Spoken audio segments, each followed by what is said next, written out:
Good morning, good morning, good morning. Give me one second while I get this over to give me 1 second, you guys.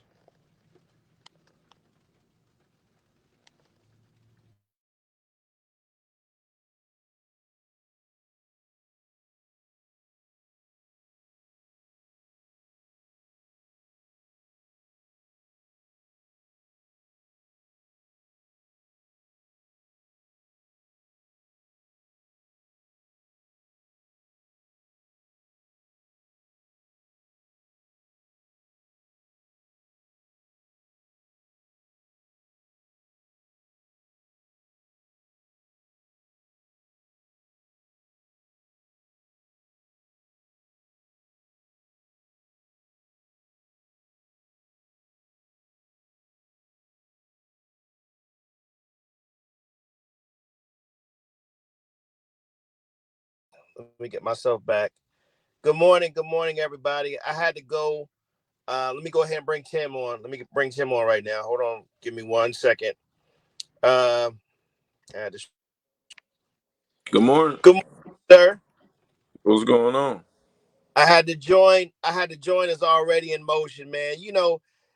I can never remember passwords, and so StreamYard said some bullshit about your password's been kicked out. Like, we don't use our passwords to log in Facebook the same way that we don't remember. Like, if I was to get in trouble, I wouldn't remember nobody's number. Like, you know how you get that one phone call? I'd be in fucking Hmm. trouble because I don't remember nobody. I don't even remember my woman's number. You know what I'm saying? So I would be in fucking trouble for real if you know what I'm saying. Like, Yeah, starts asking me for my password. Uh, what is it? Google emails asking me for my password. I'm like, I don't know that shit. you gotta write these things down, big dog. You know what I'm saying? So I apologize, everybody. Wale is in the In building. the building. Listen, we couldn't do this show without you. And I'm so glad that we have a female perspective because other than that, when it's two men talking about women, then we're Yeah, automatically bashing. And yeah. I was like, I told Tim, I said, man, it's important that we have Wiley on this show just from a female perspective. Uh huh. Don't hide that rolling that blunt up now. Listen, is We're it talking about me? you. Is y'all sound distorted, or is it just the way it's coming in on my side? Tim sound clear. Yours is a little broken up. Okay, so it might be just the link or something. Should I come out and come back in? Yeah, Because how I Yeah, sound is how you sound to me. yeah, that's probably the connection. yeah. Come on, come back in. Right back. Okay. So yeah, man, that was what that was all about. Good morning, everybody. Jessica, thank you so much for tapping in. It she was Jessica's on it today. It's still Leo season. Well, no, Leo season ended a couple days ago. So happy birthday, Uh-huh. Misha. But still, again, I'll give another happy birthday to Jessica as well. She was born on, I think it was August the 10th. I think August the 10th was her birthday. So again, all you August birthdays, happy birthday. Um, School started today. Any of your babies went to school today, Tim? Yeah, they've been in for about a week and a half now. Um, so that's been fun. Always. Mhm. But It's all, I get excited on back to school. You know what I mean? Because summertime's different than when we were kids. man. And the summertime appetites to go with it, man. Gee Yeah, whiz. that's exactly what I mean. I feel like when we were kids, we were out of the house more in summer. Like they are just all around eating up everything. Eating up everything on the phone all day, all night. Need some money, need some advice. I'm like, dog, ain't it summer? Don't we get a break? Bruh, I was looking at my pockets on Saturday and I got to the day. I was like, where the fuck my money go? Oh yeah, I'm a dad. Okay, there we Hey, go. yeah, There it is. absolutely. Let's try again, Wally. Okay, I can hear y'all way better now. Okay, Yeah, perfect, perfect. yeah, you sound too. So without further ado, I know we got prolonged a little bit. We lost her again. Hopefully we'll get her back. We always get her Especially back for some reason. She always in a place where it goes in and out. Thug. Back again? Yeah, Oh, Lord. we in for good I'm now. moving. Okay. Yeah, we can hear you good too. Podcast time. We So in here. I to put the topic on the table, this was coming from a clip that I saw of Sexy Red Big and sexy. the I don't know the girl's name that was rapping with her. Uh but one of the lyrics was um my coochie good, that's why a bee stay pregnant. And I said, wow. Hey, her cook, that's why what? She said my coochie good, that's why a bee stay pregnant. Ooh. Yeah. So um and then quoting her, I don't even feel comfortable quoting her, is Sexy Red says, my cum is clear, yours is green, and something else that followed suit. And I feel like the old man out of the group right now, because I'm like, damn, I know Little Kim was off the chain. I get it. I Yeah. totally get. In my generation, Little Kim was off the damn chain. Okay, Foxy Brown was too. Foxy. Shout out Foxy. So we had our Little Kims and Foxy Browns, but I'm like, damn, this is really out there in your face, over the top ratchetness, Yeah. and we love it. We Oh, love ratchetness.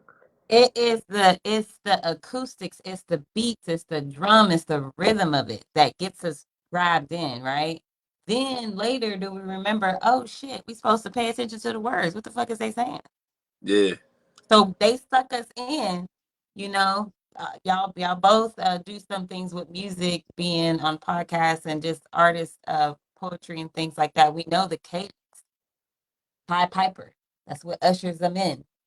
Mm-hmm. Well, nowadays I think the words are coming first, because people are uh drawn to being able to say things that they weren't able to say before. You know what I'm saying? Like Yeah. I get what you're saying, Wally, and that has been the norm and the narrative of hip hop. You know what I'm saying?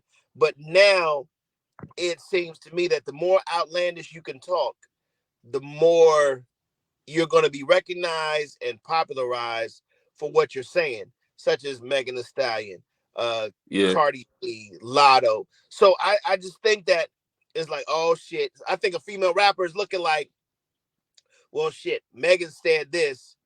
I gotta come harder. You know what I'm saying? Like I can seriously, see that. seriously, like And I uh, think, like I said, it's if I get everybody to say the roof, the roof is on fire, somebody else is gonna Mm-hmm. go so like, oh, she got everybody in the room to follow her to say that. Let me try that shit when I'm on open mic. Let me Mm-hmm. say the roof, the roof, the roof is on fire. So now it's like, yeah, we all have that. We all two-faced in a sense. You know what I'm saying? We all have that good. Mm-hmm. We all battle with it and within ourselves.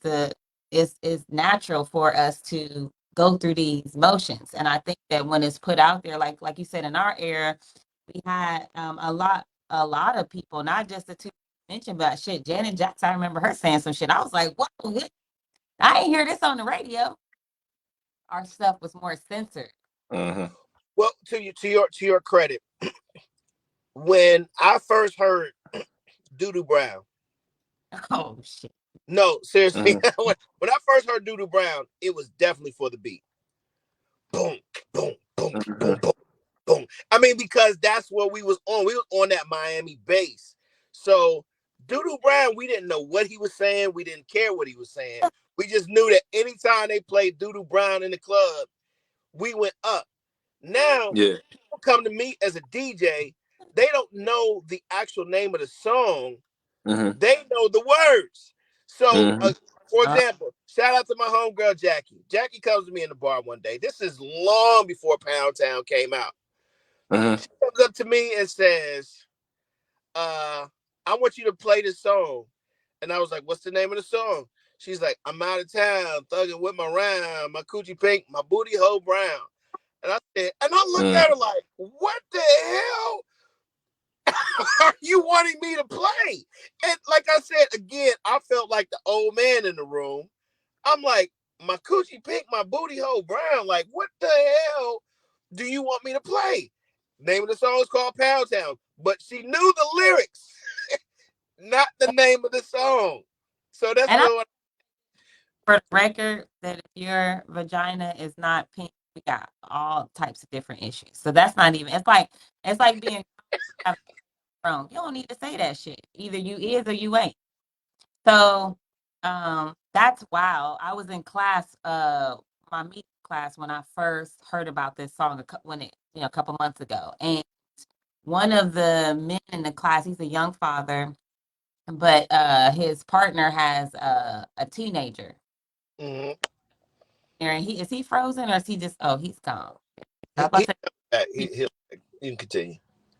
but yeah, so she ended up, I guess, was singing the song. So he comes to class and everybody's and I heard it like the lyrics, booty hole brown is that and the other. And I was like, why in the entire fuck?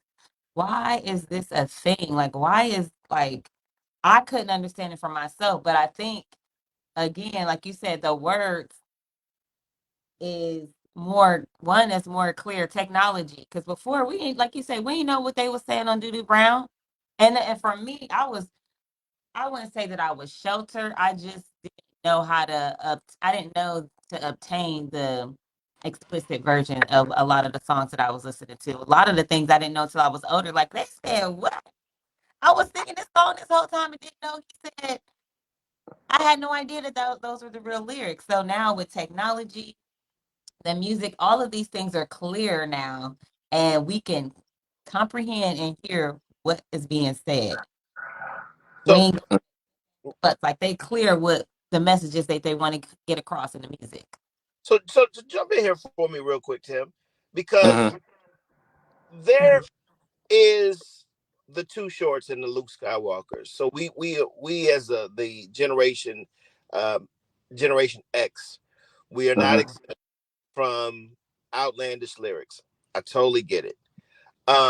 We had NWA and all these other groups that said she swallowed it. I mean, if we're gonna talk grown, we gonna let's be grown today. You know what I'm saying? Hopefully, you guys aren't riding to school with the kids in the car. Anybody who, you know, hopefully the kids are out the car and they're already in the school building or just earphones on or something. But Mm-hmm. this had to be. So, what are your thoughts on that, Tim? So for me, I think the world is just more exposed than it's ever been. I think Mm, trends or habits are the same, but honestly, most of this is psychological. For one, men love ratchet ass women. You know what I mean? Do they? We love ratchet ass lyrics. We love hood lyrics. We love gun lyrics. And it's because we're living vicariously through the art. That's what art has become in the world. Art has become a way that people can express their true desires, but they do it vicariously through artists. That's why these artists blow up. You know what I mean? Like the the market is not set by the artist. It's already in popular demand. They just got to see if they can feel the market or not. So we already want these things. We've been wanting these things. But for so long psychologically, we've lived in a society to where they told us how to live. They told us what was good music. They told us how we could talk. They told us what was curse words. And now we're in such a transparent society where everybody wants to be themselves. There is no right or wrong way. You can't say, well, this has too many cuss words or this is too ratchet. I mean, what's too ratchet? What's too ghetto? I love ghetto. You dig what I'm saying? These are things that we've always used that had a positive reaffirmation to it, but the world was trying to tell us it was a negative thing, or they were trying to tell us it was taboo, or they were trying to demonize it. So at the end of the day, a lot of this music was put out in the 60s, was put out in the 70s. It wasn't as many artists as it is now. It wasn't as much music being put out, but the message was always the same. It's a mm, message of expression. We have a very, very sexual nature, and it's because we have a sexual history.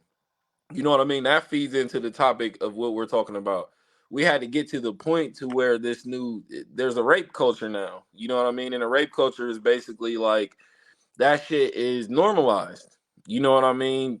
Mm-hmm. Victimization is normalized. Telling people they weren't touched is normalized. You know what I mean? Telling people that they're not really going through nothing was normalized.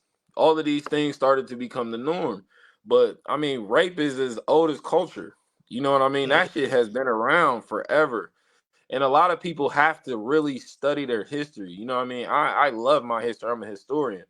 At one point in time, that was the dynamic of the relationship between kings and queens. And we're talking about Mm-hmm. European kings and queens. It wasn't Right. how we know marriage to be today. Back Right. then, a king didn't have a traditional marriage. He could just have whoever the fuck he wanted, whenever he wanted, however he wanted. Mm. And it was the law. You dig what I'm saying? So it had to start becoming normalized. But then they were contradicting themselves. They're putting out music and media saying, "Oh, well, this is too over sexualized. That's too violent." Motherfucker, he lived like this in real life. Like, what you mean that's too violent? He's Yeah. okay to he's okay to just kill somebody if he wants to. That's his Mhm. real life. So now you can't sensitize something to a desensitized people. We grew up in this all of these things being the norm. And then they said, well, don't listen to that in music. Don't play video games. It's going to make you more violent. Violence is a part of our culture. It's a part of our history. You dig Yeah. what I'm saying? So a lot of these things have been around, but people didn't want to take the blame from it. That's why, as kids, our music was the ones being bastardized and demonized when they was listening to the same shit. You dig what I'm saying? As we're naming now, multiple artists who are talking about the same things. Yeah, it wasn't to the same extent because they lived in a different time. People weren't, there wasn't OnlyFans back then. People really had to be in secrecy with these kind of things. You know what I mean? Now they be cussing and talking shit on the radio. It's a whole different day and age. And as much as people want to blame the machine, they can only sell us what we buy. They can only sell us what we're interested in. They're only selling people their desires now and packaging it as, well, this is the dark side. This is the side, church and grandma told you to never visit. So now they're constantly visiting. They were sheltered from these things. That's why me and you always talk about coming up in the hood, how it's a different experience. We get privy to a lot of things because we're constantly seeing the truth. And when you live in this shelter world, they're trying to make it seem like the things that you want to do are the worst things when you don't want to go see their closet. You don't want to see how they operate at home. I bet it's 10 times worse than you. Yeah. Go ahead, jump in, Wally. Oh no, I was just gonna add. I heard you wrong the first time. I thought you said rap culture. You were saying rape culture. Rape Yeah. culture, rape Great. culture. That up, and I know like that's one of like my struggles right now as a birth worker and seeing the things that I see because I see we don't have proper education when it comes to sex. They Mm, teach you know where to put it, what comes out of it, and those things. But in terms of the energy, if you come over to my place and you're sitting close to me and our bodies are heating up and you touch me and I'm feeling all juicy on the inside, what does that mean for me? Because it's happening. I'm 40. It's happening to a person when they're 10 or 11 or 12, but we're not teaching them the beginning stages of sexual, whether it's their organs or reproduction or just how it works. And so yeah, the respect is lost in the sauce. So we start now trying to imitate what we see, whether that's on pornos, whether that's on OnlyFans or shit, IG models and all that. We fantasize over what we can see because we ain't taught. It's so taboo to talk about sex. It's so taboo to talk about how children really come into the world and the name parts, penis and vagina. It's all of these things is taboo. Like now they say pussy so much. They say it so much, Yeah. right? Yeah. yeah, It's, it's so common to hear these terms now, where before it was like an adult thing. Like no children, you wouldn't even hear the adults say it around the children. Like it was yeah, so ancient for us. But now I think we're in a way where like Tim said, we are so damaged from what's been already mhm, happening. we haven't had enough time to pause. And this is with everything on the table. Any topic that we talk about is always going to come back to we collectively have not had enough time to pause to heal. We keep going like shit ain't never happened. It's the same with the rape culture. The rape culture, people have been taken advantage of. These things have been happening. But the healing process for them or to open up to their family or to vent, it's gone. You ask the average black person what was their introduction into sex, and I guarantee you it wasn't healthy. I guarantee you it was not a healthy introduction into sex. I guarantee you that there was not a talk about the birds and the bees or anything like that. Of course, my whole testimony is I grew up in a whole house. You know what I'm saying? So I grew up experiencing uh, women getting paid for sex. So naturally, as a 8, 9 year old, seeing the women of the house bring Johns into the house and them leaving all hours of the night. This is me and my brother's introduction of what sex is. Oh, I got to pay the chick, you know what I'm saying, to get laid. You know what I'm saying? And then not only that, we're learning via we're learning via the rap music that's out as well. You know what I'm saying? As we're watching this, we're learning the lyrics of these crash rap songs. So we're like, oh, okay, this is how to be a pimp. This is what I have to do. This is how I need to treat a woman. You know what I'm saying? So as we're learning this is all unhealthy. This is all a fucked up way of. Hold on, I gotta bring Tim in. This is all a fucked up way of learning, right? And in the meantime, we're being sexually abused. Yeah. Yes. So all of this shit, by the time I get to Freaknik, by the time I get to the Greek Fest, oh, she's just a hoe. You know what I'm saying? Oh, I can touch her. Look at the way she's dressed. Look at the way she's dancing on that car. Me and my homies, we might be in this video when these documentaries come out. You know what I'm saying? Because this. No, I'm clear. Yo. I'm clear. I'm clear. I'm clear. I'm clear the video. But what I'm saying is, this I is the understand. mentality we took to Atlanta. This is the mentality we took to Philadelphia. Like, what was the name of the song? Bitches ain't shit but hoes and tricks. You know what I'm saying? So this is what for years we've been indoctrinated with when it comes to rape culture. Bitches ain't shit. Right. So in our class yesterday, that we were talking about this because I wanted to kind of get other people's opinions. And the one girl said, and I think she might be like in her early 30s, maybe not even 30. Y'all all the time, y'all been calling us hoes, y'all been calling us bitches, y'all been talking about what y'all do to our, you know, speak all that stuff. Why can't we do the same? And I said, yeah, but I didn't want them You cut this out. What? or not. What? With audio. Oh, Tim got a Yeah, put you on mute real quick.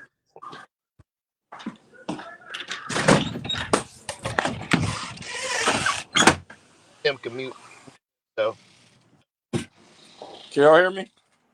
yeah, yeah, we, your interference was interfering with her dialogue though. I don't no, know if there's a mute button or anything. it is a mic, yeah, mic mute. Okay. So she basically was saying that men have been doing this all this time, have been subjecting women, saying things, calling us bitches, hoes, sluts, talking about what they'll do to us sexually, how they have done certain things to us.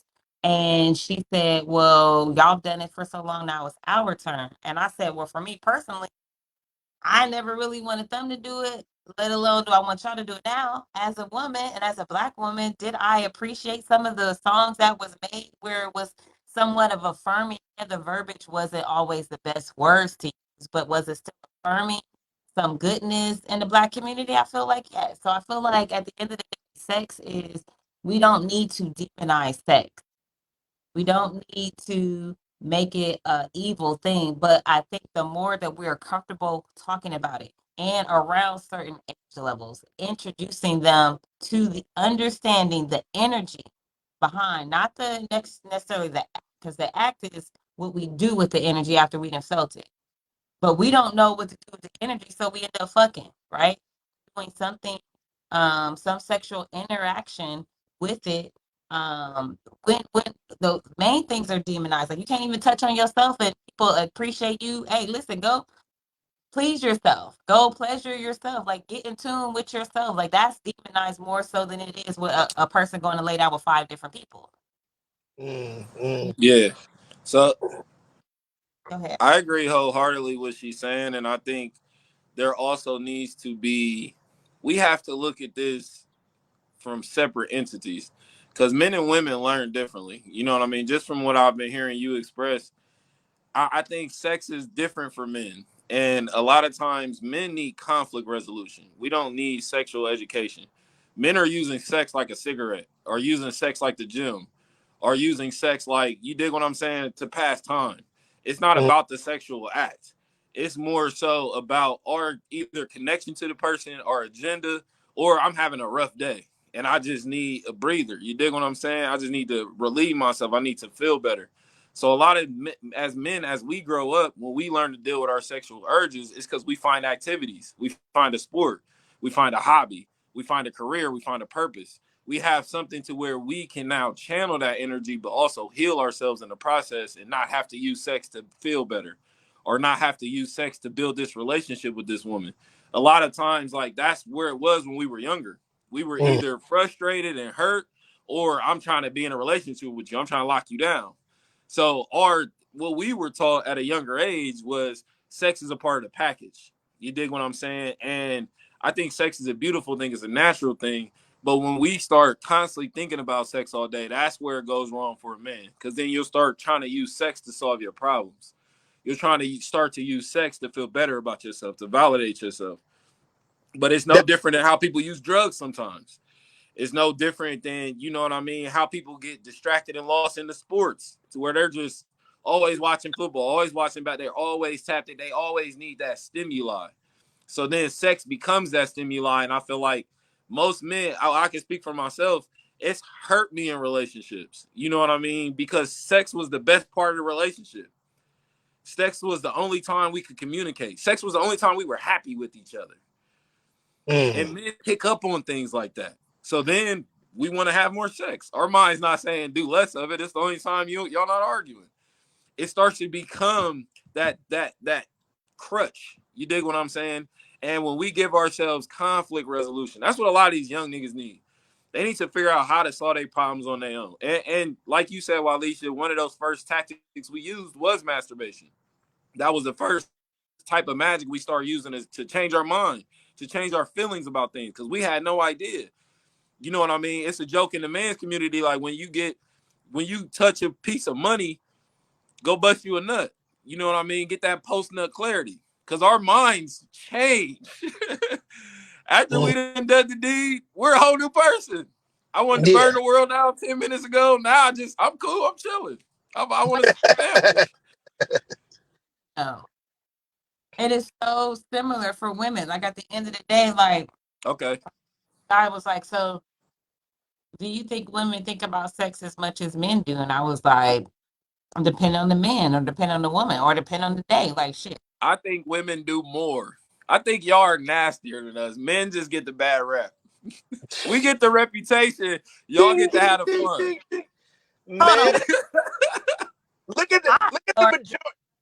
that I know wasn't ever coached to go blow one off after I touch some money. I need to put that in my learning too now. Go ahead after I touch some money, okay? But that's because men, we don't have any outlets. That's our only instant outlet we can get. That doesn't harm another person. That doesn't put something foreign into our bodies. What other outlet do men have? I And then think women are hornballs. Not all of y'all, but women are hornballs. So then you get these women talking to you provocatively, but also saying, well, don't be a man. Don't be too aggressive. Don't act on that. Like, sis, do you see the looks you're giving me? right. My nature, my primal nature wants Yeah, to but just go I, crazy. I did that on intentional. Yeah. Because that's another thing. You can't eat no banana Mm. without somebody looking at you crazy. Like, you gonna just eat that banana like that? Ace? What's You, wrong with you? but you know what? Your rhetoric and your communication didn't draw us to that. Now, if you were soft spoken and talking, very sexual, then maybe that would have. You know what I'm saying? Right, right. Or any type of gesture. But other than that, like Tim was saying, it's all in the body language. It's all in the, you know what I'm saying? And And women know what they're doing. We gotta stop exactly. acting like every woman's so innocent. Women know what they know. We're weak for these things. Listen, have you ever heard? I mean, I have sisters, you know what I'm saying? Like I said, I grew up in a house full of women, and you ever go to a beauty shop? 9 times out of 10, that conversation is about sex. You know what I'm saying? Or somewhere around that. You know, um, when we're younger, let's say around 13, 14, 15, even your dad will say, "You ain't had no pussy yet." You know what I'm saying? Yeah, It's yeah. one of those. Hey, and I want to add to you because that goes two ways. And a lot of times, the things that men have to experience are written off as harmless. But at that same age, your mom's friends are starting to tell you how handsome you are.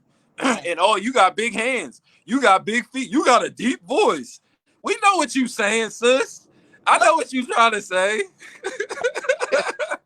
Society ain't gonna let you say it because the age differential, but I know it. I know it. I see what you're doing.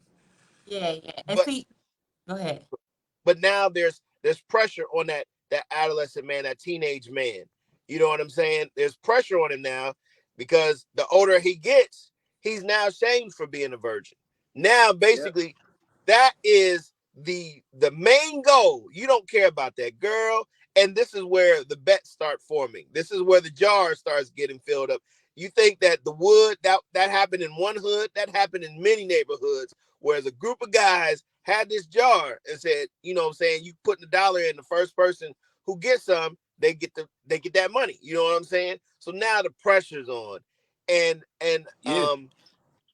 and what we're doing at this point is viewing and shaping our minds how we feel towards women and things of that nature. And that it's just it's not a healthy thing. So by the time he gets some, he's not really thinking about wrapping it up, being safe, pregnancy, things of that nature. So this is where, two 13-year-olds, 14-year-olds, 15-year-olds come together unprotected. Now we have this early pregnancy, and neither one of these two people know what to do about this life that we're bringing about. I'm going somewhere with this, right? So this is happening in the late 80s, 90s. Yeah. It's been happening through time, but this is really happening in the late 80s. Now we got children raising children, and there's not a whole lot of structure into this raising children because these teenage children still want to run the streets. They still want to go to the club. Big mama will take care of the little bit, the grandkids and things of that nature. But hey, as Big Mama gets younger, she got to have a life too. This is more unsupervised parenting. This is more, hey, I'm spending more time with my dad watching rap videos. This is me spending more time with my dad in the car listening to NWA, Luke Skywalker, and everything else. So we are shaping crass, as Adrian says, we're shaping crassness. There's no, at least when I was growing up, I mean, there was some religion in it. I'm not saying religion solved anything, but there was a moral compass that was to be had by me living with my grandmother. There was some sort of moral compass that we had by us going to church. There was some moral compass in me not being able to go to this party or having to come home before 11 before shit jumped off. Now it's like, Yeah. who's there to check anybody? So therefore, Yeah. we're starting the evolution of being unsupervised. Go. Yeah, I But was just gonna that, but say, that, go ahead. who is putting the pressure on boys to have sex at a certain age? Everybody. Society. Everybody. Because you mentioned Because like father. you gotta think for men, when it comes, and this is a man's perspective, when we have to look at women sexually, when we have to look at women in an educational light, it's usually through the birthing process or getting pregnant. when it comes to men at a young age, us being able to have a big package and fuck good is a part of what society acts like makes us a man. You got But to here, be able to go all day.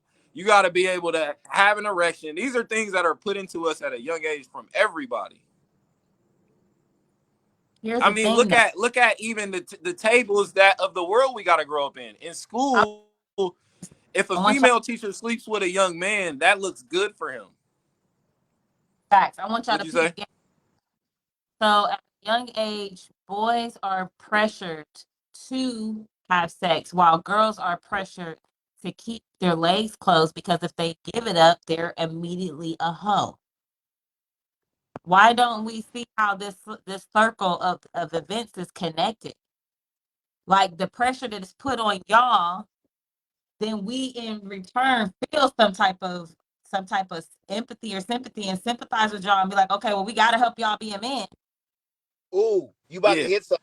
You Or tapping on but something. we You get tapping on punished for something. that. We get punished for that too. That's why I love that he brought up around the age 13 because it goes so differently for each boy. And to me, the only way you'll find truth in anything is if you experience both sides. So even us as young boys, there was some of us who were in relationships and choosing not to have sex because we felt sex was messing up the relationship. So then we're in a relationship not having sex, and now it's like you're experiencing a woman like, damn, do you not like me? You don't want to have sex with me? Do you not find me attractive? Like these things are always working against us. It's this Watch this. pressure to be good or bad. Watch this though. Watch this though, Tim. I'm about to tie what you both said together.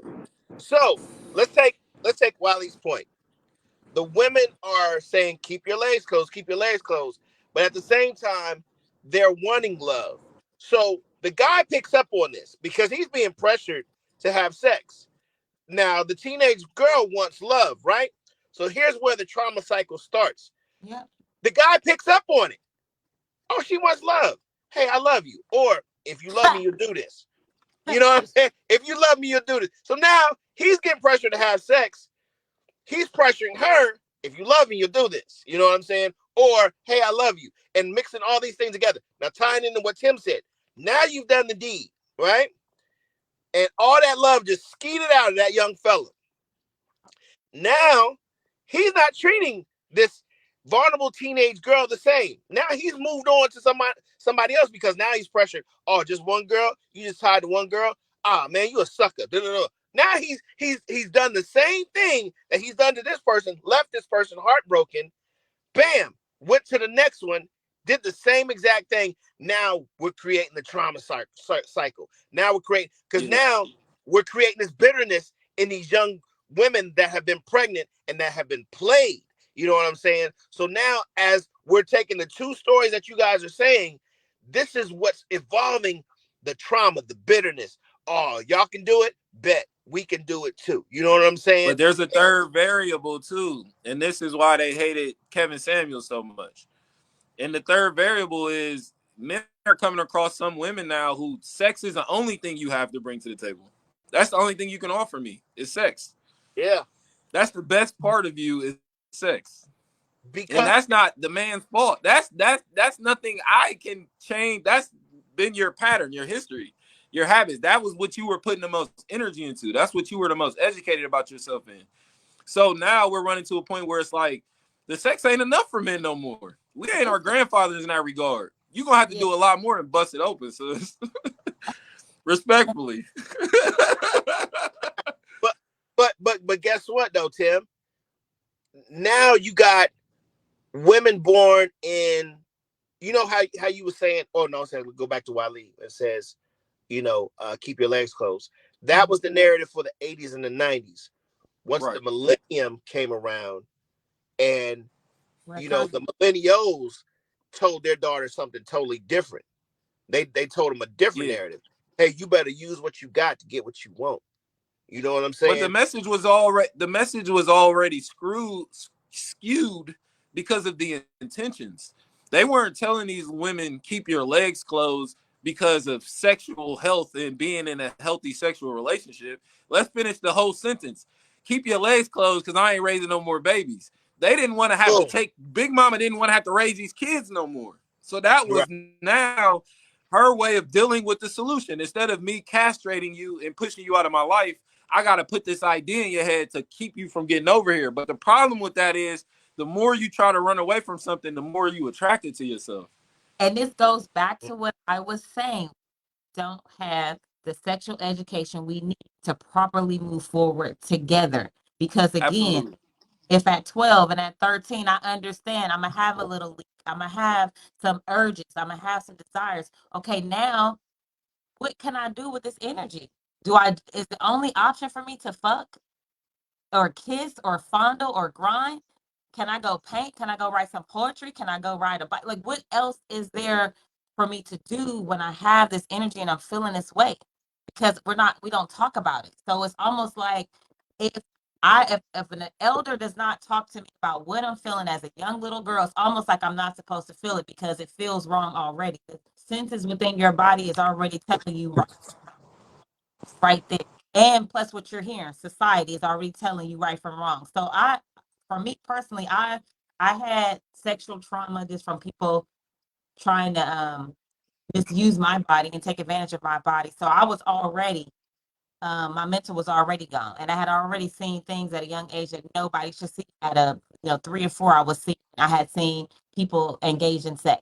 I caught my parents. I seen a video somebody had left on the TV, and I just being me.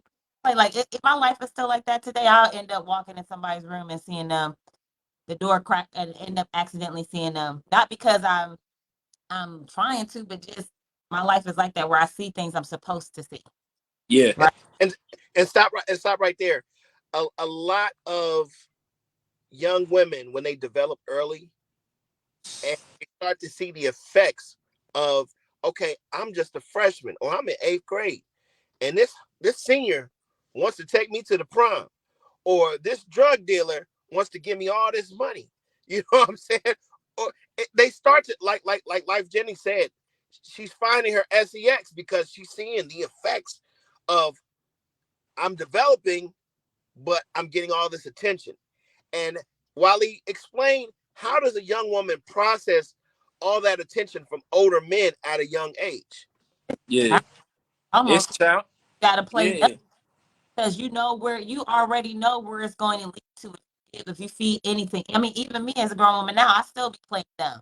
People be like, "Oh yeah, look at that! Oh yeah, what? Look at what? Oh, the airplane! Yes, it's beautiful. Let's keep it moving." Because at the end of the day, I know what it is now. Now that I'm older, I know a little bit more, but I still worry about my girls, and the things that I instruct them, that I'm telling them. I don't want to instruct them based on my past fears, my past mistakes.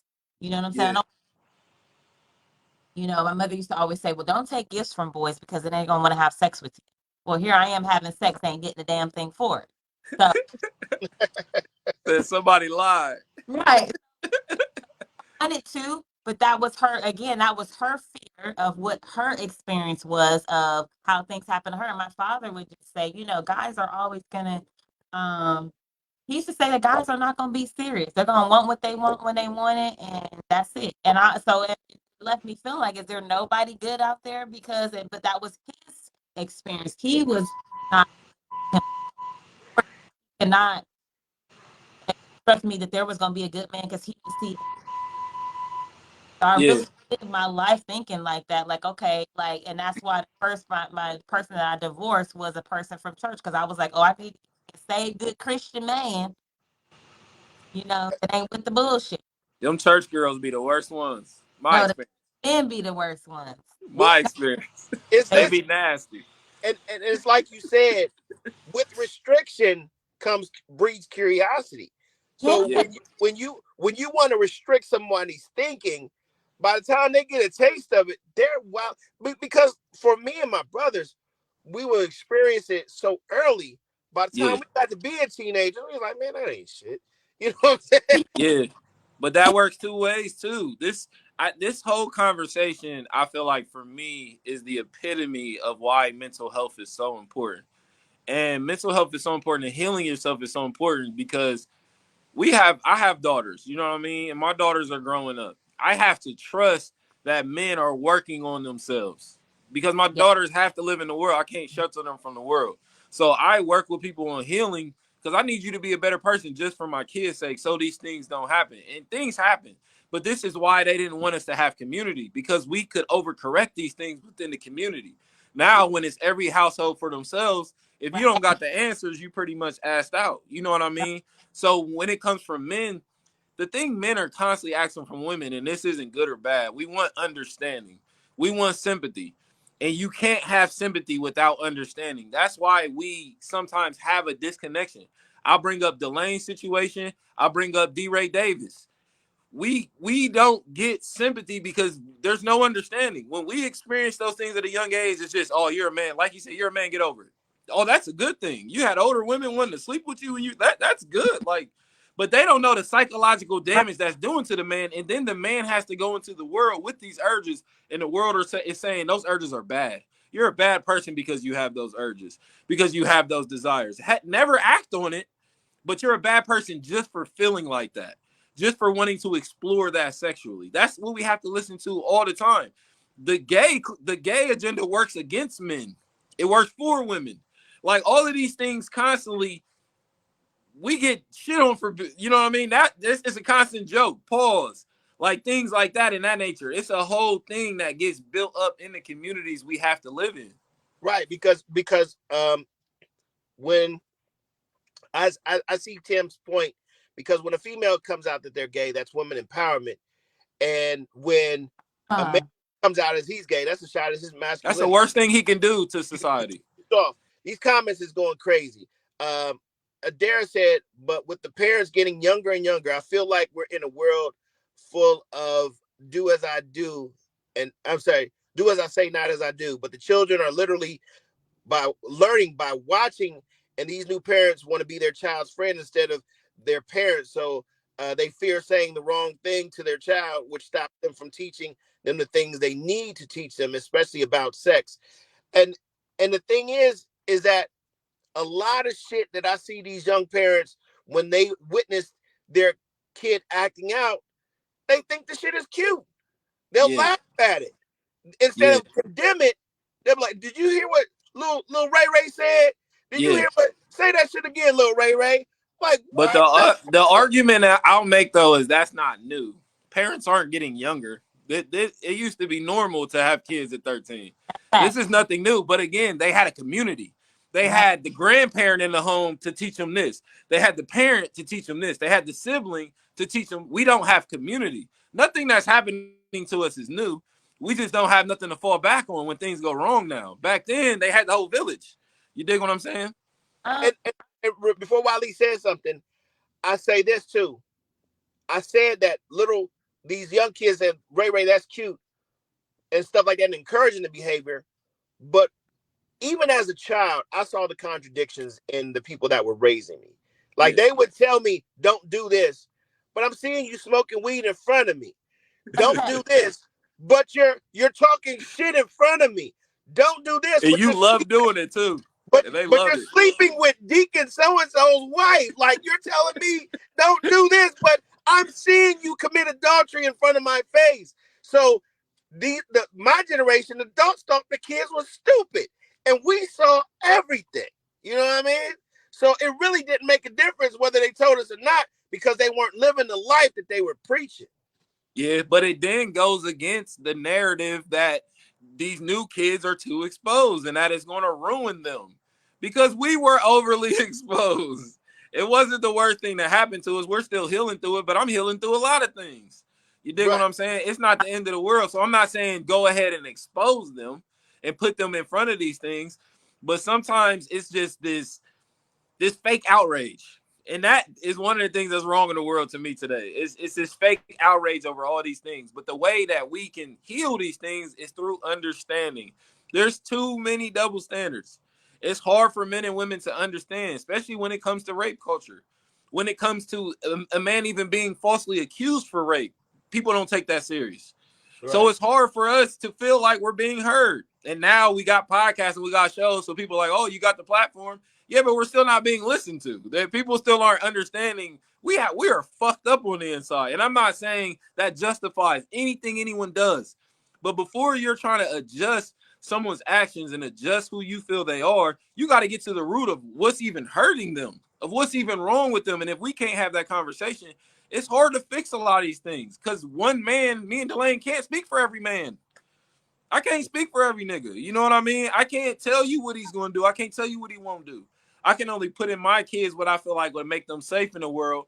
But also, I'm afraid to shelter them because so many kids in my generation were sheltered, and I see the damage that put on them. And Right. now they're trying to hurry up and speed up and learn certain things that they didn't learn back in the day. And the funny thing about it is when you listen to the rhetoric of not just the music, but you look and go up and down these reels and shit like that. Okay, I told y'all earlier that I grew up in a house of prostitution. But in the 80s, it was still taboo. It was Mhm. still very much taboo. Selling coochie is the norm. I mean, Only the Bible. I mean, Yeah, they necessarily didn't sell it, but they definitely use their bodies to help the pastors and the priests to bring forth the word. There was a place. There's a scripture in the Bible where it talked about them going to this place to bless these men, so that the men can go and bring the word.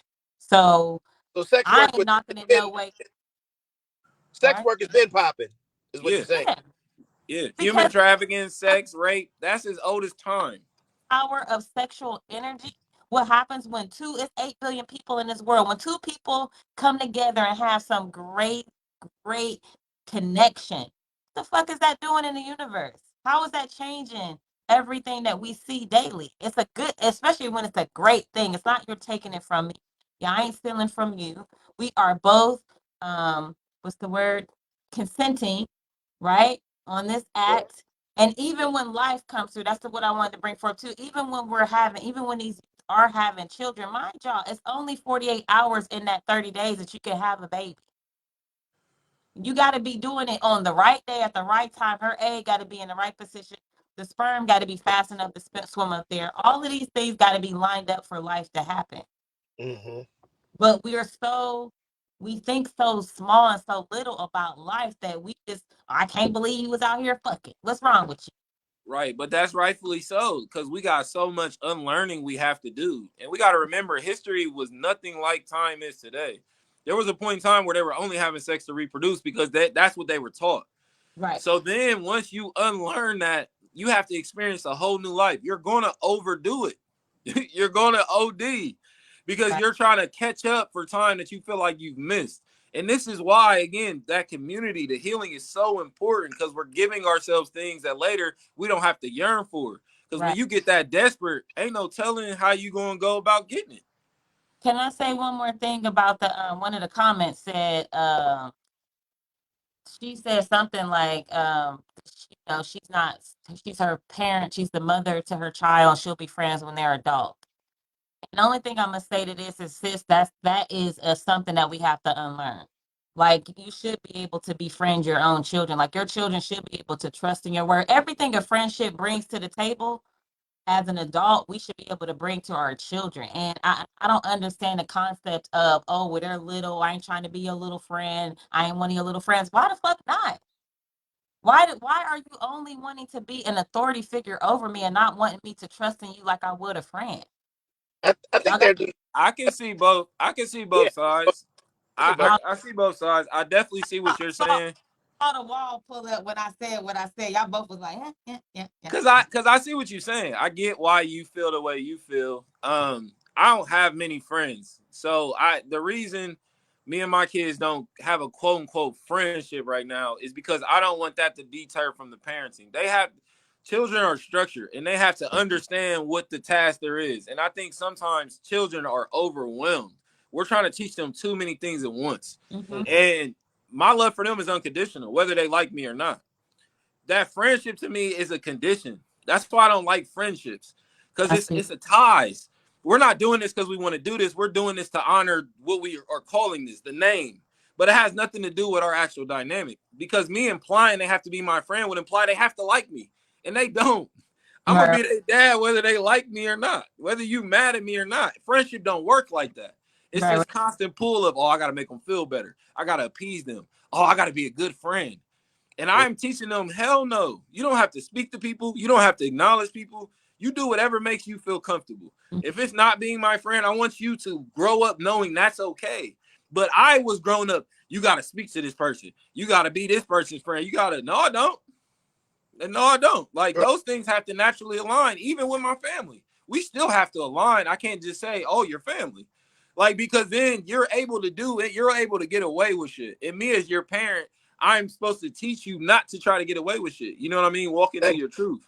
And I say this, there has to be a real balance into not creating a psychological prison for your child, but Yeah. understanding that this is my house where I pay the bills, and there are rules set in this house that you must follow.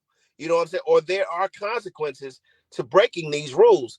And I believe that that provides some structure, that provides that stove mentality. Like, I'm telling you, the stove is hot. You know what I'm saying? But you fuck around and touch it, you're gonna get burnt. Right. Physically and psychologically. You fuck around and touch it, you're going to get burnt. And this is why parenting is so important, because I'm going to quote Bernie Mac. These are punk ass parents today. These Yeah. are punk ass parents today that want to give entitlement to their kids, talking about my room. This ain't your motherfucking room. I Right. pay rent here. I come in this mug anytime I feel privacy. There is no privacy, because you could have a ball of coke in this house. You could have some shit in this house that I don't want, that can get everybody in this place. And I'm sorry about my language, but I'm passionate about it. I'm like, you can have something in here to get everybody fucked up. You know what I'm Yeah. saying? A gun or anything in this house. So there is no privacy. But these kids be in a parents' house, ain't paying a dime of rent, talking about my room, my privacy. Bullshit. You know what I'm saying? But these punk ass parents want to give these kids rights and shit. But I'm the cruel parent. I'm the parent that's too hard on the kids and shit like that. Nah, this is why these kids go around here with this behavior unchecked. This Mm-hmm. is Yeah. why we have, okay, so let's say we want to promote teen pregnancy and say it's normal to have a kid at 13, 14, 15. Then why the hell are you going down to the welfare and getting assistance? Exactly. You should have Exactly. planned this shit. Nah, Big Mama's not watching them. Not because Big Mama want to go out. No, you're going to stay here and deal with this child. Mm-hmm. No, you can't go to the fair. No, you can't go out. No, you cannot. You're going to stay here and deal with this child that you said that you wanted, or that I told you time and time again, if you do this, this is going to happen. No, you didn't think grits was groceries. So now you pregnant. Stay Mm-hmm. your ass at home. And that's how we're getting lost in communication and translation, because we're trying to send these messages in a nice way or a friendly way. I'm not a friendly individual. Like, there's some things that just you got to tear the band-aid off. You can't be nice about it. And these things start to bring back that sense of community. That home has to have a sense of community. And your sense of community is you're telling your kids what's going to help the world, not what's easiest for you to deal with. I'm gonna help you grow by keeping you in that challenging situation, by challenging you, not just saying, oh yeah, you're right, or yeah, go ahead, have the ice cream when I told you no. Like, it's no. But my friend is gonna think, oh, they gonna be friendly. I'm not friendly. I'm doing what I feel like is best in you in this situation, because I can't control your actions. I can only show them the way and hope they go the way and hope Right. they learn along the way. That's it. I can't control them. And those things to me start to become manipulative. And you're trying to translate that into adulthood. I want to be such a good a parent that you want to be my friend when you're an adult. And to me, I earned that right. It's a rite of passage. And I feel like in our generation and the one prior to, we've skipped so many steps. We just saw Big Mama and we're like, ooh, I want that. But you didn't have to live the hard ass life she had to live. You had a comfy, nice, easy life where people usually gave you what you wanted and told you nice things about yourself. And you didn't have people rejecting you and telling you the ugly truth constantly. And that's what we need to bring back. That's what we need. And it's going to be hard. I get it. When I had to tell my kids the hard things, that shit hurts. I don't feel good about that, especially when I see their reaction. They're just like, damn. But that is what it is. If this is going to make you a better person at 30, I'm glad I said it. I'll say it again. You know what I mean? Like, if not being your friend right now is going to help you be the best adult you can be and best dad you can be, I'm not going to be your friend right now. It's just, that's the choices we have to make as parents that help the community. And we're trying to get out of making them hard choices. You know what I mean? Absolutely. That because it shows the balance between men and women. Yeah. Um, families and children, because y'all both have the same ideology. Y'all both have the same, and even though I have understand more and better understanding now, I'm thankful to be in this space. You know what I'm saying? And it shows why we community, why you need not just the mama and the father that's raising these children, but you need Uncle Tim. You know what I'm saying? You need them to be involved because again, Tim got sons and daughters that my children may be connected to at some point. You know what I'm saying? And that's how we build. That's how we build communities. You got friends that you really fuck with, that's your people. Those is the people that you should be connecting your children with. Right. Because now I know, Absolutely. okay, how Tim thinks. I know how he's running his household. I know, he's building his empire, he's building his money, he's on his game. So I'm more likely to send my daughter and be okay with my daughter dating one of your children, or my son's dating one of your children because of the man that you are. Ashe. You know, that's how we build community. That's how we Yeah. fix what lost, and being okay with people seeing your shit. Like, Yeah. And that's where the healing has to come in. And this is where I feel like a lot of people, and this isn't men or women, it's man and women. And our time right now that we're living in, no matter your age, but the time we're living in, there's a lot of people who want to move forward. There's a lot of people who want community. But what's holding us back is the healing. There's still a whole bunch of insecurity in the world. So if Mm-hmm. I come in, and I've been in these type of relationships, where I come in and I'm a certain type of father, no matter who the kid is. You dig what I'm saying? But if you can't, and this isn't my child, this is like a stepchild. But if you still haven't healed your father talking to you like this, you're not going to be able to see me talk to them like this. Man, I was a hard You dad. hear what I'm saying? I've I'm, been the bad guy for trying to be the good guy. I'm still listen. I'm still the bad guy. I'm still the bad guy to this day because my kids is touching 30, and you still not going to talk to me a certain way. You still not going. You're going to have the right tone in your mouth, or we're not going to have the conversation. You know what I'm saying? I'm going to listen. I'm going to listen to your grievances. I'm going to listen to where I've wronged myself. But when that thing starts to go left, and I start to hear that tone, yeah, nah, we're not going to have that conversation. I've Yeah, had and Tim, you've met Ty, and it's been like where I feel it, and I'm like, oh, because he's a grown man now. He's he 20. passionate too. He real passionate. So I have to find a way to communicate with him in my space without disrespecting him as a black man. You know, what I Yes. mean? You're my, yeah, you may have been doing something in my personal space, but I still want to respect and honor you. But also, I want you to know you got to respect me because our relationship is a little bit different. You know what I'm saying when it comes to. Yeah. So it's been times where I'm like, oh, hold on, let me check myself because I never want to be the one I could cut somebody down with my words, and I respect. Yes. So, but I was And looking at him like, listen, I'm gonna need you. So I had to explain to him, like, I need you to not talk to me that way, Yeah, uh, yes. because exactly.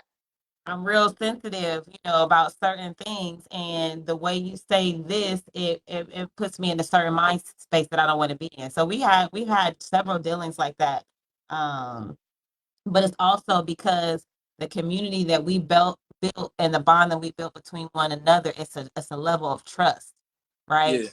Yeah. And that I've instructed him to do versus even things that he's as my son, like, mom, listen, you all the way up here with all of that, you need to bring it down here because that's not who you raised me to be. So you don't Right. have Yeah. to. I got enough shit I'm dealing with out here. I don't need to be dealing with your shit. Like, come down here, mom. Respect me here. Just be level here. And I was like, okay. So now my other children, I'm learning how, like, okay, not all of them need me up here. Even if it is a correction, I can sometimes correct them from right here. Let me give them a chance to get their mind and they act right. So everybody keep Yeah. their Because up. And that, Peace. go go ahead. ahead. I've heard from Mike Epps, Kurt Franklin, even myself, and a few other parent dads where, the kid said "f you," and I'm like, "Fuck me!" Like, are you? Wait a minute, hold on. Before we can progress, and I can hear you. You can't do that. Let me set this boundary right now. I'm not your friend. You Yeah.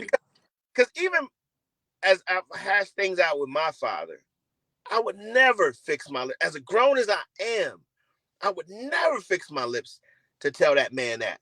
You know what I'm saying? And I think that's where we've gotten it twisted in between the generations. Like, yo, there's still a level of respect. Like, if we want to go back to the Bible, yeah, honor thy father and thy mother that their days may be longer on the earth. This is some ancestral shit. You know Yeah, what I'm saying? yeah, Honor thy father and thy mother that your days may be longer, because now what you're doing is you're sowing into your karma. And I'm trying to keep you from doing that shit. You know what I'm saying? yeah. But And I think that's a perfect example of how now a lot of these things that we're trying to fix are not broken. Like, our issue is we don't understand each other. You know right, what I mean? And when we understand, everybody was raised differently. Every single person. Everybody had a different experience as their upbringing. So when we can start to understand what gets us to where we are now, and then the things that aren't in place, again, i.e. the community, because for me, when I was younger, I didn't have too many individual adults I respected.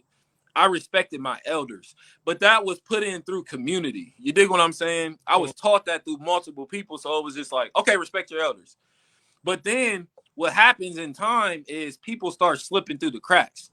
They start thinking just because they're an elder, they demand your respect. See, no, those are two different things. Right. right, You still have to earn my respect. You can't just get old and I respect you. See, right, that's where this our generation, the rebels, that's where we're stepping up at. Like, no, you got to earn this respect. I'm not just going to give it to you right. because you're older than me, because that doesn't even dictate that you're healthy. That doesn't dictate that you're doing the proper things. And Delayne, you made the point earlier. That was my same upbringing.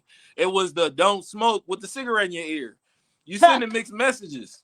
So you can't say you're trying to teach the youth if you're not changing your lifestyle, because they're learning through watching you live. And we were just thrown a bunch of words. So now we a lot of us is from the show me state. Like, you gotta show me. You can't just tell me. You can't just talk about how great you are. Show me. You can't talk about how kind you are. Show me. You know what I mean? And a lot of people can't. They have nothing to show for. So it's always that demanding. I demand you see me as this. I demand you identify me as this. I demand you treat me this way. You demand shit through your actions. You dig what I'm saying? So then you can command everything around you. But if you just making declarations and telling people how to treat you, and we can see you don't treat yourself that way, Right. it's falling on deaf ears. So to me, that's that point of challenging people. I have to give you an uncomfortable situation. I can't just say, oh yeah, you're doing a good job as a parent because you had a kid. No, this shit Right. is hard work. If you Right. ain't tired, you might not be doing it right. This shit's hard work And I every single day. and I want to be clear on a lot of the stances that I've had during this program. Wherever generation you are from, there's nothing wrong with fun and accepting entertainment as entertainment. I totally get it. I totally get when Walli said, and it was on a documentary on Netflix as well, echoing what Walli said earlier. Well, it's cool when y'all do it, but it's a problem when we empower and take our own sexuality into our own hands and, regurgitate that through our art. So I get the double standard, I get the contradiction, and I even get when kids say, man, we just having fun. Because in my listen to NWA, literally, I knew I was going to the military. I knew I was going to college. I knew I wasn't going to follow my brothers into the penitentiary. I knew I wasn't going to follow my father into the penitentiary. So I left the music where it was. I didn't try to be gangster. I didn't try to be none of that shit because I knew that that wasn't me. So I totally get it.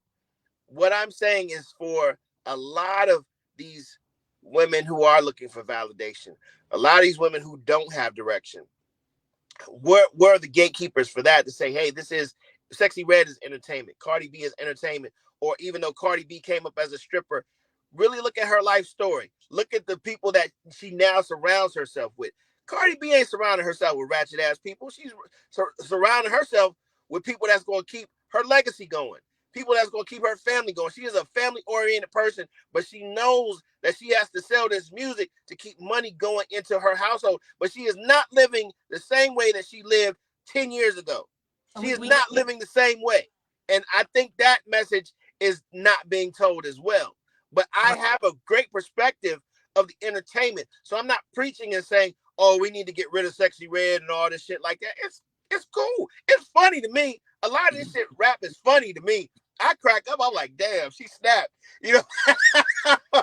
But at the end of the day, I don't look at my 40-year-old ears. You know what I'm saying? I don't look at my 40-something-year-old ears. I look at that 3-year-old baby's ears. I look at that 5-year-old baby's ears. I'm like, dang, how is she processing this? Yeah, Right.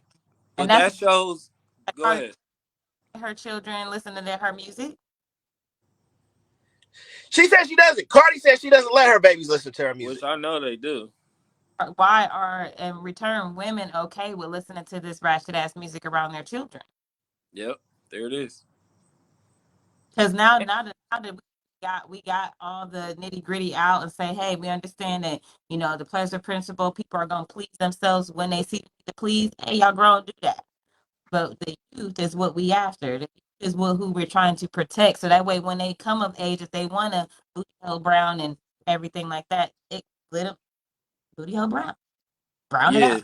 yeah. Uh, I think we gotta. I think another a part of the education of the music, because when we were in school and we took music classes, we were learning instruments, but they weren't really teaching us music. You dig what I'm saying? And I think the issue is one, the music's being taken too literally, but also there's no context behind it. We got to remember the music is literally just the news for the hood. Like they're broadcasting what's already happening.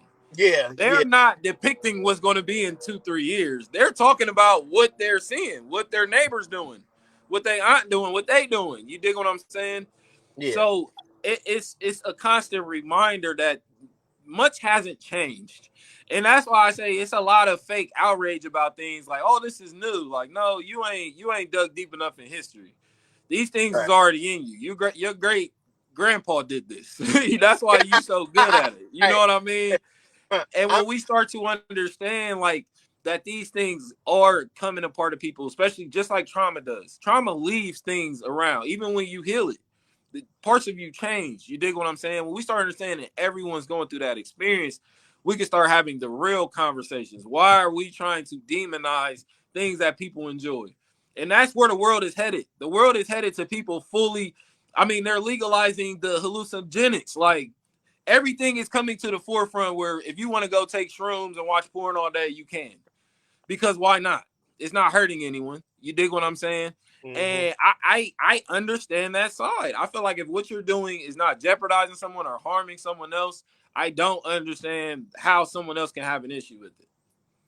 I don't listen to my ratchet music around my daughter. She still hears it because we can't control the world, but you can control what you expose your kids to. Well, let me say this. You know what I'm saying? I'm about to date myself.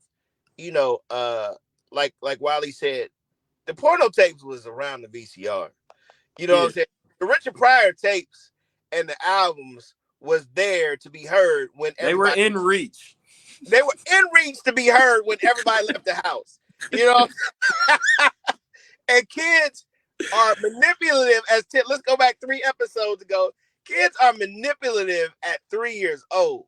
So Yeah. imagine me being 8 years old. I got the game sold. I think I know everything at 8. All I gotta do is wait for everybody to leave, and I'm popping the porn tape in the thing. You know, so I'm just keeping it $1.50. And those who on a high horse, you did the same shit too. Now we're talking about y'all Yeah, too. I was watching HBO at 8 for sure. So at the end of the day, like you said, parents can feel like, you know what I'm saying, they're sheltering their kids or keeping their kids from. One thing I do credit my dad for is he may expose us to a lot way too early, but he explained everything. He Yeah. gave game about everything. Oh, you saw that? All right, boom. Uh oh, oh, you want to smoke cigarettes? Oh, you want to smoke cigarettes? Come on, let's smoke with me. We got a headache. We didn't want to smoke cigarettes no more. Oh, you want to get into my Tanqueray? All right, let's do shots. Yep. 9 years old. We doing shots at 9 years old. I ain't fuck with his Tanqueray ever again after that. But he See, gave us and game there's a knowledge. lot of things, and that to me, I know we look for these big milestones to accredit to good parenting, but to me, that is good parenting. Yeah. It's perspective. It's perspective to who would, look in and see that. But to me, I consider that good parenting. And it's because I'm not just teaching you the lesson of who potentially you could become. I am constantly showing you who I am. That's why I don't mind listening to the rap. My kids experience a lot of things I've experienced.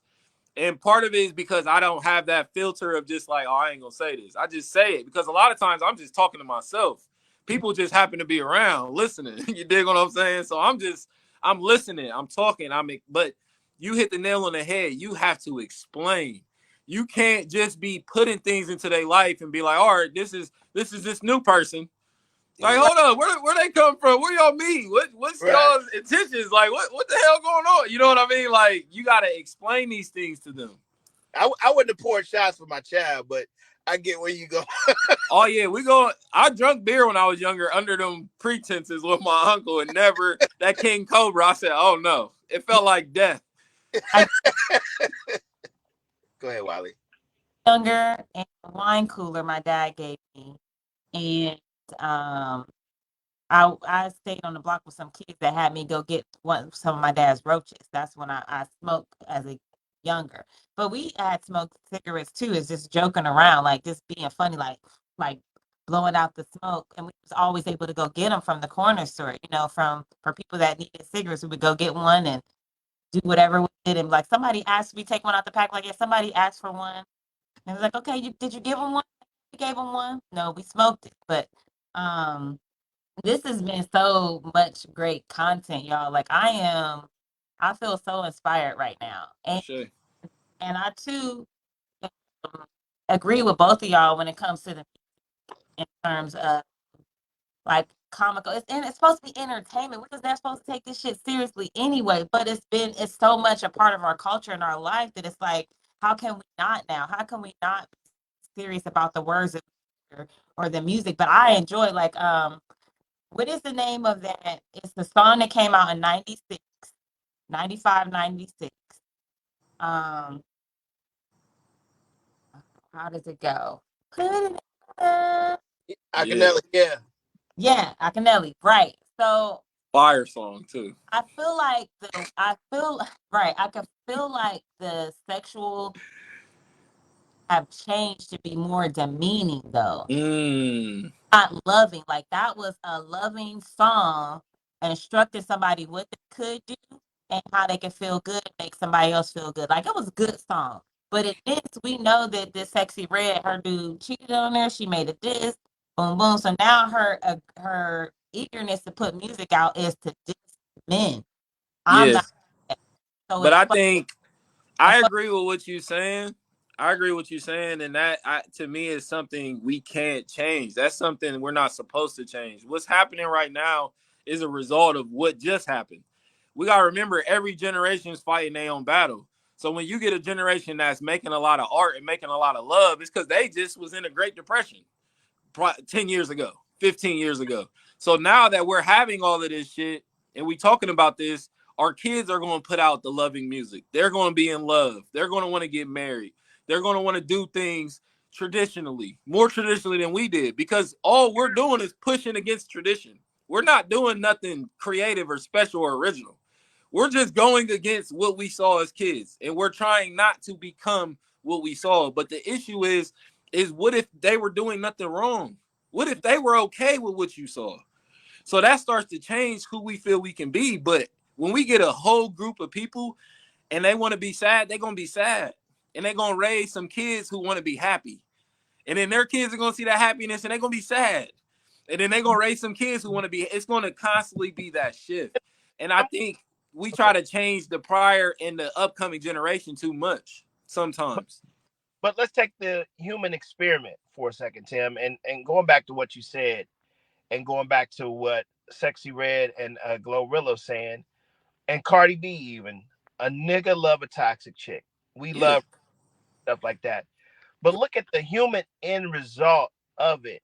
Um, if you have a hardworking man, you know what I'm saying, that really wants a productive relationship, does he really like a toxic chick?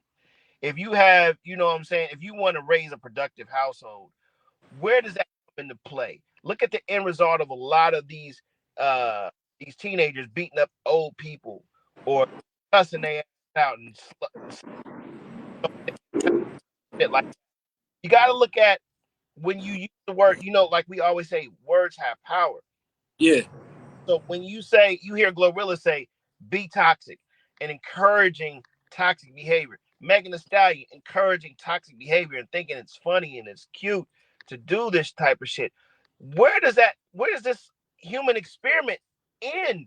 Because if we're trying to raise a productive society and trying to elevate from our years of oppression, and we're trying to elevate from the systematic oppression that we face each and every single day, where does that benefit us as a society?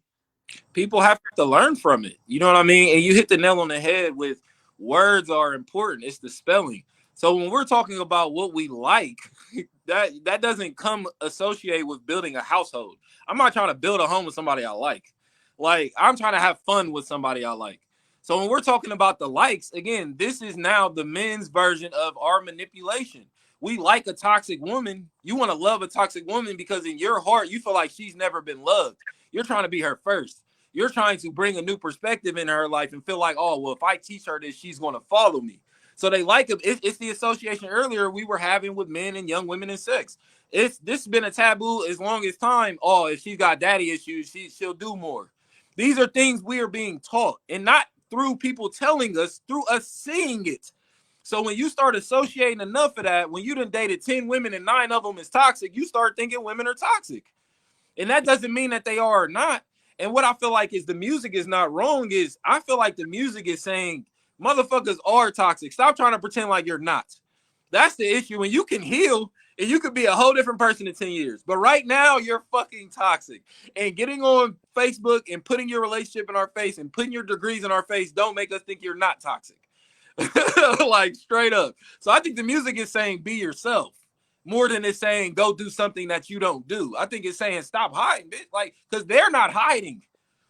Talk your shit, Tim.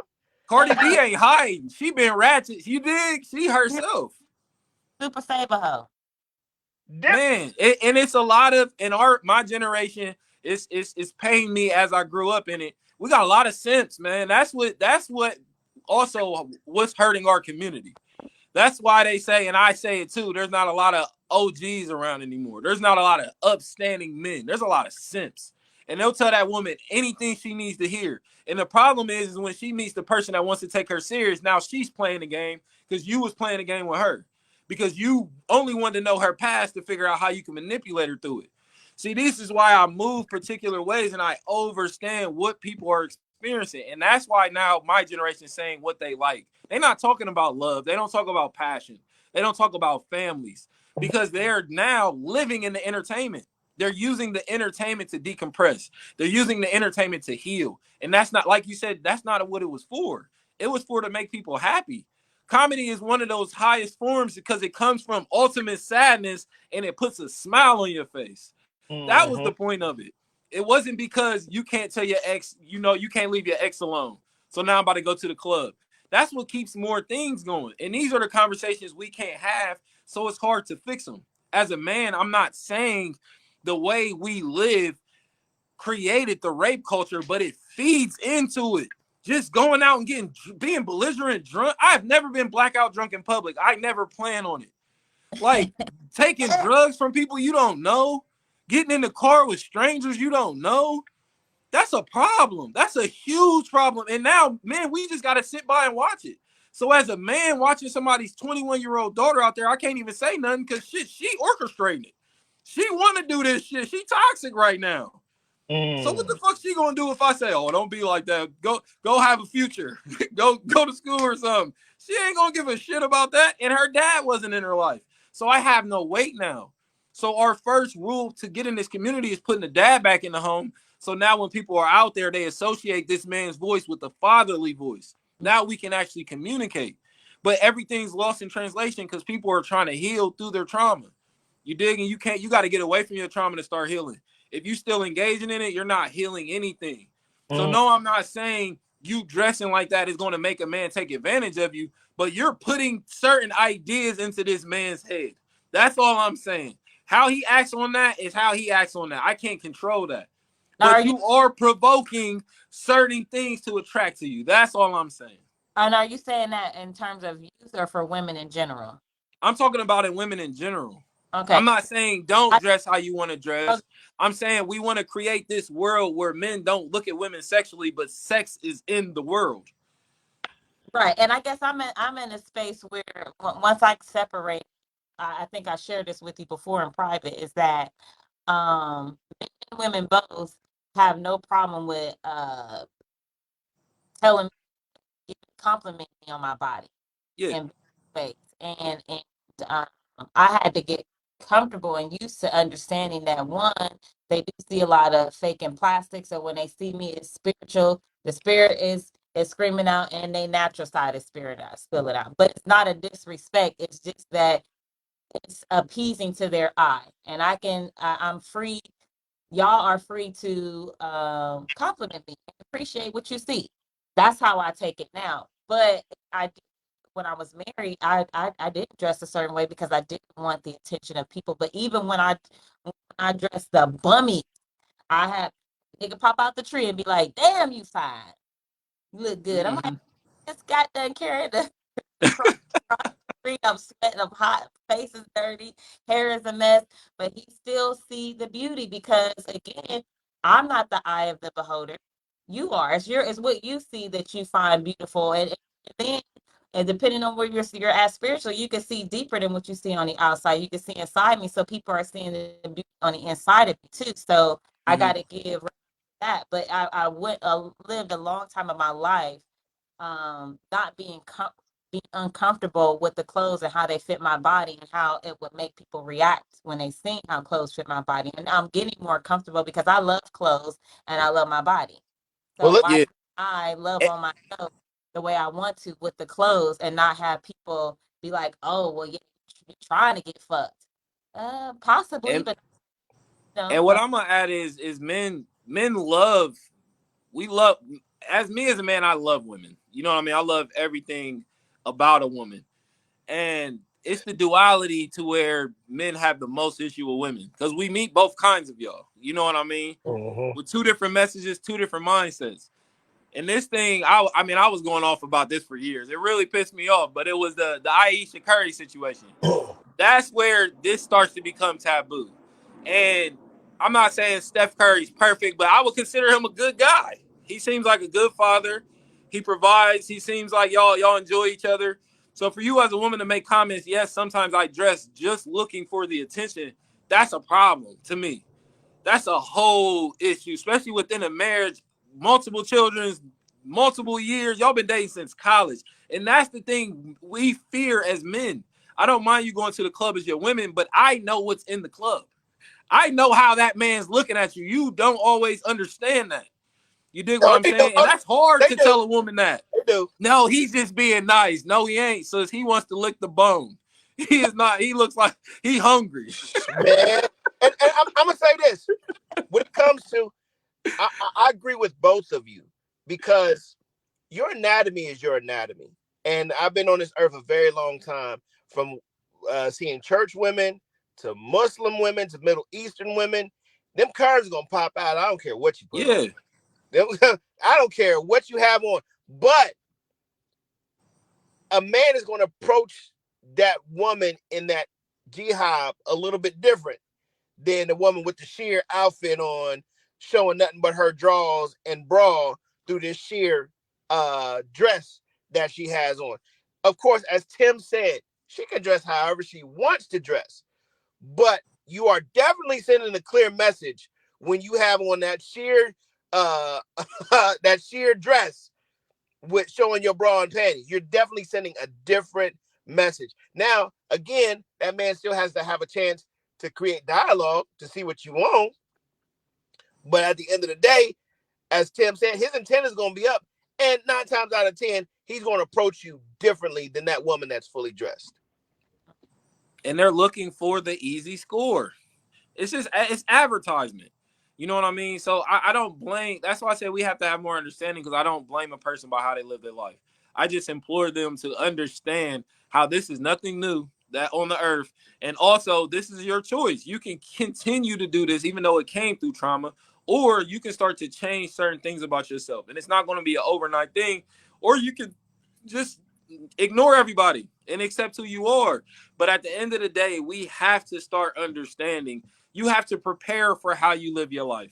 If I chose to live my life just going outside naked every day, I would have to prepare for what comes with that. I Ex- can't just say, oh, I have a choice, I'm going to explore it. No, you got to also accept every single outcome that comes with this choice. And if you're cool with that, live your best life.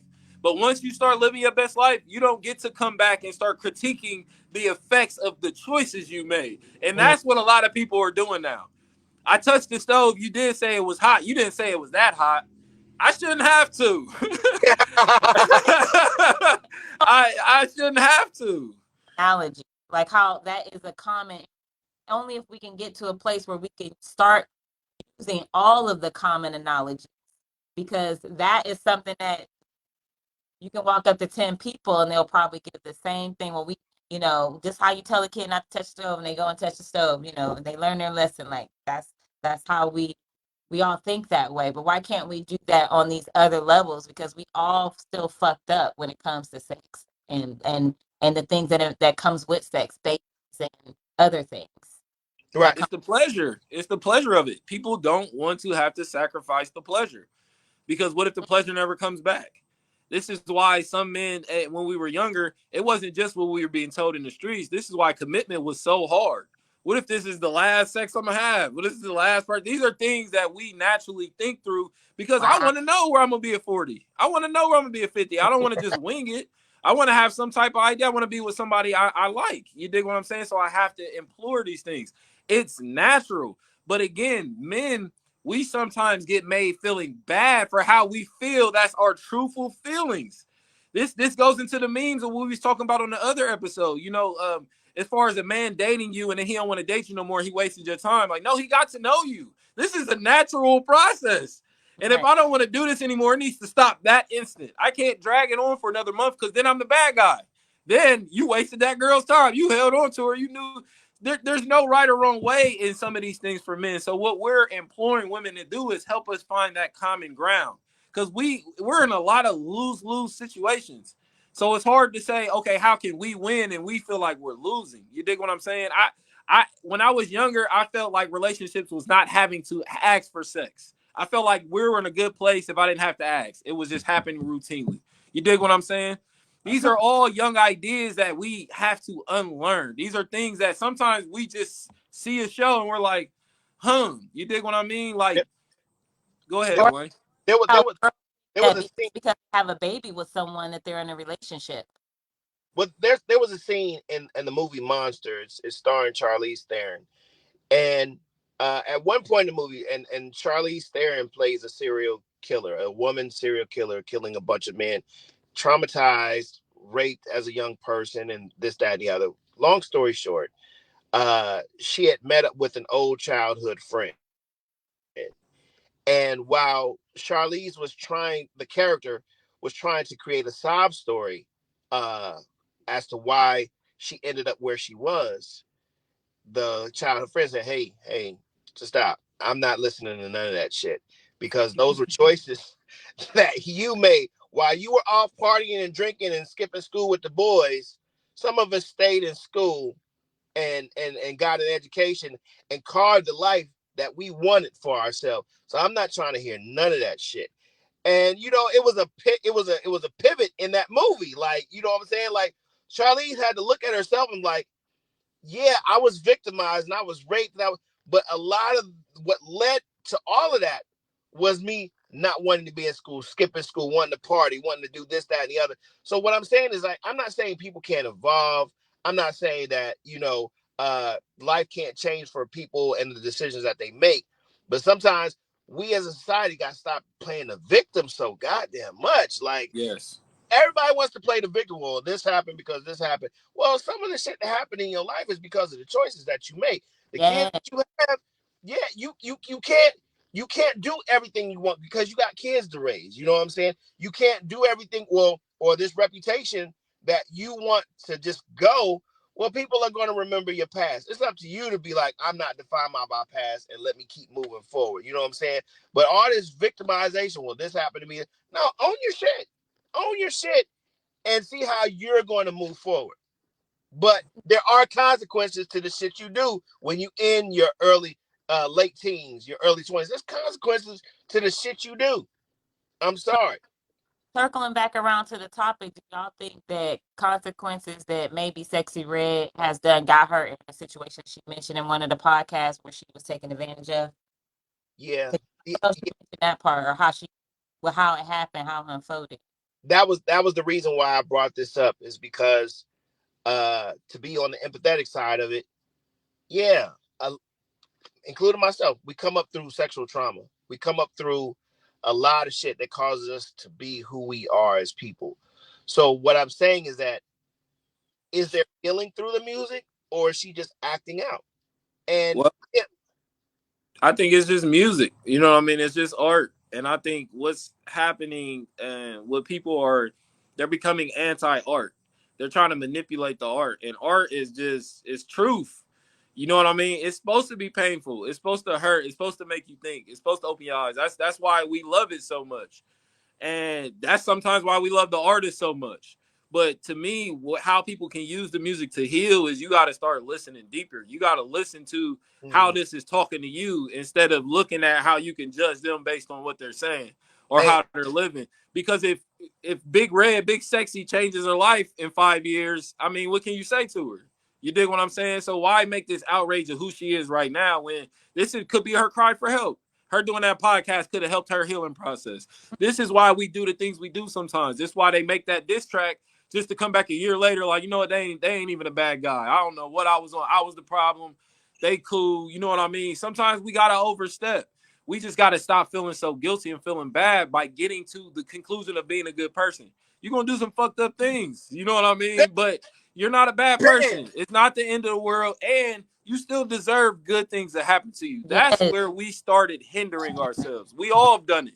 We all felt like we weren't deserving of this blessing because of how we were living real foul at the time. We weren't true to ourselves. We weren't being a good friend to ourselves. You dig what I'm saying? So I think what's happening with these artists is honorable to me. They're more transparent than people can. That's why every time I get on the mic and put somebody on the mic on one of these events, I tell them, like, respect this person because you don't know how much courage it takes to get up here and say anything, let alone tell you something personal. So respect that person for that. Don't try to dissect it. You know what I mean? This is a word to the wise for these young people out here. Stop trying to figure out your partner. If you really want to know something, ask somebody. Have the respect enough to ask them. But stop trying to figure out who somebody is because of what they said or something that they went through 20 years ago. Get to know them. You know what I mean? And we'll learn so much about ourselves, not just about them. You feel me? But every time I see something public, every time I see something viral, it's a cry for help to me. I think they're dealing with something on a bigger level, and it's easier just to focus on this right now. I think it's dope that you said that because there's two people that I met in the industry that they're completely not who they portray themselves to be behind the camera. That's Plies and that's Quavo Amigos. Two very smart brothers. Very smart, but because they have to sell records, because they have to sell an image, and you hit it right on the nail. Some of this shit is that they're selling the image. You know what I'm saying? Yeah, But when I look at it as society as a whole, of course, we ain't trying to go back to the X Clan days. Those things are out there for it. We're not trying to go back to the Public Enemy days. We know that shit is out there, but that was for a specific time frame. You know what I'm saying? What we have today, like you said, is a revolt. It's a revolt against political correctness. It's a revolt against hypocrisy. It's a revolt against all of this shit, and yeah. it's in your face. Yeah, because again, everything is just a reaction to what's happening. We're just broadcasting. That was what, stepping into y'all's generation dealt with, stepping into mine as far as professionalism. And we couldn't even get jobs with my hair like my hair is. I couldn't get jobs with tattoos on my hands.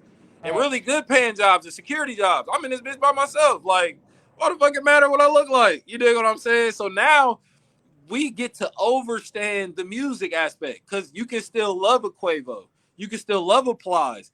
But for me, I love the Kodaks because Kodak really like that. But also he's intelligent as hell. But you ain't gonna think he is when you see his teeth, when you see his wicks, when you see his locks. You ain't gonna think he's intelligent. You dig what I'm saying? Yeah, So yeah, now he's the voice of I am ratchet, but don't misinterpret that as weakness. Don't yeah. think I'm stupid. I do like gold teeth. I do like women twerking, but don't think I don't take care of my kids and I'm not trying to help this woman better herself. I do Mm, like listening to trap music, but don't think I ain't out here protecting my people either. You dig what I'm mm. saying? So now we're the voice of duality. We're showing we can be both.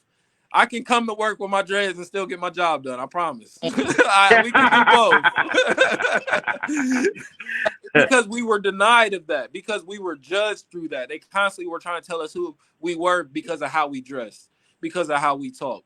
Now they're loved for it. Be any country person. Oh, they eat my accent up. We're loved for who we are now. But we got to understand we still ain't got nowhere. We still ain't did shit. We still in the beginning. We still got work to do. Yeah, the world is starting to see us for who we are. We can dress how we want. We can talk how we want. But how is that bettering us? Right. How is that changing society for this next generation? Because if it's not, we got to give that shit up too. We got to go. We got to keep evolving. That's what I'm saying when it comes to the toxic culture, the rape culture. It's not it's not doing anything as far as now. Granted, you have Black Wall Street, you have all these people that are influential as well, but they're not as influential as a Megan Thee Stallion. They're not as influential as a Cardi B. You know what I'm saying? You're only going to have so many people, but that may be my perspective of it. I may be only looking at the world from one aspect of it. This is why we create dialogue. Show me Yeah, something different. Show me yeah. something to where this music is not destructive to our people, and then I'll roll with it. It's 100% destructive, and this is through spirituality. Why I believe we asked for this. You know what I mean? We asked for more black leaders. We asked for more black men to step up. We asked for more black women to step up. That's not going to happen when things are calm.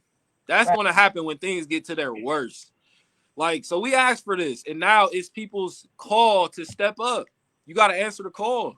Now we got to start wanting to be better people because these kids is watching. We got to start wanting to put out more loving music because these kids are listening. You know what I mean? We got to want to start being better to ourselves because we can't tell them nothing about themselves if they're not good to themselves. Right. You dig what I'm saying? We become the contradiction, and that's what we were afraid of.